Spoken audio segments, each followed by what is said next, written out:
அனைவருக்கும் வணக்கம். அலகு 3 தமிழ் வழி கல்வி குறித்த ஒரு விளக்க கருத்துரை. ஆசிரியர் முனைவர் சு. முத்தையா. இந்த கட்டுரையில் அவர் என்ன சொல்ல வராரு அப்படின்னு பார்த்தீங்கன்னா, தமிழ் வழி கல்வி குறித்த அவசியத்தையும் மேன்மையும் அவர் சொல்லிட்டு போகிறாரு. என்ன அவர் ஆரம்பிக்கிறாரு அப்படின்னு பார்த்தீங்கன்னா, அவர் எழுதின காலகட்டத்தில் நாடு விடுதலை அடைந்து அரை நூற்றாண்டு ஆயிடுச்சு. ஆனாலும் தமிழக கல்வியாளர்களில் ஒரு சிலர் என்ன பண்ணுறாங்க அப்படின்னா, தமிழ் வழி கல்விக்கு எதிர்ப்பு தெரிவிக்கிறாங்க. அதாவது ஆங்கிலேயர்கிட்ட இருந்து நம்ம அரசியல் விடுதலை பெற்றுட்டோம், இப்போ பொருளாதார விடுதலைக்காக போராடிட்டு இருக்கோம். ஆனால் கல்வியாளர்களிடமிருந்து அறிவு விடுதலைக்கு எப்போ நாம் வித்திட போகிறோன்னு தெரியல. ஏன்னா ஒரு சில கல்வியாளர்கள் இந்த சமுதாயத்தை தவறான முறையில் வழி நடத்திட்டு போகிறதோட மட்டும் இல்லாமல் கீழ்மட்டத்தில் அதாவது அடுத்த கட்டத்தில் இருக்கவங்களுக்கு பார்த்திங்கன்னா அறிவு பயனை அவங்க எடுத்து செல்ல விளைவதில்லை. ஏன் அப்படின்னா அவங்க பார்த்திங்கன்னா பயிற்று மொழியாக எது இருக்கணும் அப்படிங்கிற பட்சத்தில் ஆங்கிலத்துக்கு தான் அவங்க முக்கியத்துவம் தராங்களே தவிர தமிழ் வழியில் ஒரு பாடத்தை கற்றுக் கொடுக்கணும் அப்படிங்கிறதுக்கு அவங்க முக்கியத்துவம் தரமாட்டேங்கிறாங்க ஒரு சில கல்வியாளர்கள் அப்படின்ட்டு அவர் பேசுகிறாரு.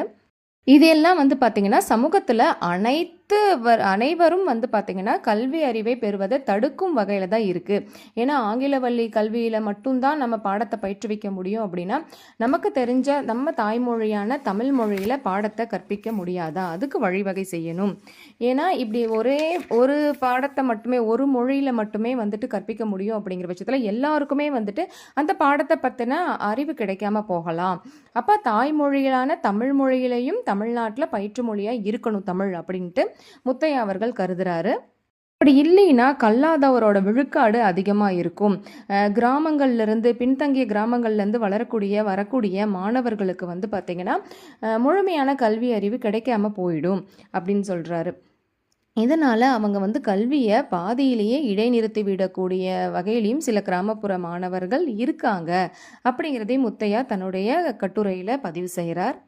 அப்போ நம் தாய்மொழியான தமிழ் மொழியை நம்மளுடைய பாடப்பகுதியில் பயிற்றுவிப்பு மொழியாக நம்ம எப்போ கொண்டு வரோமோ, எப்போ அதை பரவலாக்குறோமோ அப்போ தான் பார்த்திங்கன்னா சமூக ஏற்றத்தாழ்வுகளையும் களைய முடியும் அப்படின்ட்டு தன்னோட கட்டுரையில் ஆசிரியர் சொல்கிறாரு. ஆங்கிலத்தை பற்றி பேசுகிறப்ப ஆங்கில வழி கல்வி மூலமாக பெரும்பாலும் நம்ம எழுத்து ஊழியர்களை தான் உருவாக்குறோம். இவர்கள் பலர் எப்படி இருக்காங்கன்னா பிழையற்ற ஆங்கிலத்தை பயன்படுத்துவதில் திறனற்றவர்களாகவே இருக்கிறாங்க. ஆங்கிலத்தின் தரமும் கீழ்நோக்கி தான் போய்கொண்டிருக்குது அப்படின்ட்டு ஆசிரியர் கருதுறாரு. அதனால ஆங்கிலத்தை கற்றுக் கொடுத்தாதான் அதனுடைய தரத்தை தக்க வைக்க முடியும்னு நிறைய பேர் நினைக்கிறாங்க. அது ஏற்பதற்கு இல்லை அப்படின்ட்டு ஆசிரியர் சொல்கிறாரு. ஏன் அப்படின்னா ஆங்கில வழியாக அறிவியல் தொழில்நுட்பவியல்களின் முழுமையான சிந்தனையாளர்களை உருவாக்க முடியவில்லை. இயல்பான அறிவு கூர்மையும் திறமையும் வாய்ந்த ஒரு சிலர் மட்டும்தான் அறிவியலையும் தொழில்நுட்பத்தையும் ஆங்கிலத்தின் மூலமாக கற்றுக்குறாங்க அப்படின்னு சொல்லிட்டு ஒரு சிலரால் மட்டும்தான் அது கை கொள்ள முடியுது அப்படின்ட்டு ஆசிரியர் சொல்கிறார் இந்த பாடத்தில். இன்னைக்கு உலகத்தில் முன்னேற்றம் அடைந்த நாடுகளில் பல நாடுகளில் அவங்க தாய்மொழி வழியாகத்தான் ஒவ்வொரு பாடமும் கற்பிக்கப்படுகிறது. அறிவியலாக இருக்கட்டும், பொருளாதாரமாக இருக்கட்டும், இல்லை தொழில்நுட்பமாக இருக்கட்டும், எதுவாக இருந்தாலும் அவங்க தாய்மொழியில் தான் முதல்ல முன்னுரிமை தந்து அதில் தான் கற்பிக்கிறாங்க முன்னேற்றம் அடைந்த நாடுகளில். ஆனால் அந்த கொள்கைகளை நம்ம நாட்டில் கடைபிடிக்கலை அப்படின்னு சொல்லிட்டு ஆசிரியர் தன்னோட கருத்தை பதிய வைக்கிறாரு. எல்லா பொதுவுடைமை நாடுகளும் அவங்க கல்வியை தாய்மொழியில் தான் வழங்கி வருகிறது. இப்போ இந்தியாவில் மட்டும்தான் அந்த நிலைமை மாறி வருது அப்படின்னு சொல்லிட்டு ஆசிரியர் சொல்கிறாரு. எடுத்துக்காட்டாக வேலைவாய்ப்புக்காக ஜெர்மனிக்கோ சோவியத் ரஷ்யாவுக்கோ போகிறாங்க ஒருவங்க. அங்கே தன்னோட கருத்து பரிமாற்றத்துக்கு நம்ம அவங்கக்கிட்ட பேசணும் அப்படின்னா அந்த நாட்டோட மொழியை தான் படிக்கணும். இதே போல் தில்லிக்கோ வட இந்தியாவுக்கோ போகிற ஒருத்தங்க ஆங்கிலத்தை விட அவங்களுக்கு இந்தி உதவியாக இருக்கும். அதனால அவங்க மொழியை அவங்க கற்றுக்கிட்டு தான் ஆகணும் அப்படின்ட்டு சொல்கிறாரு.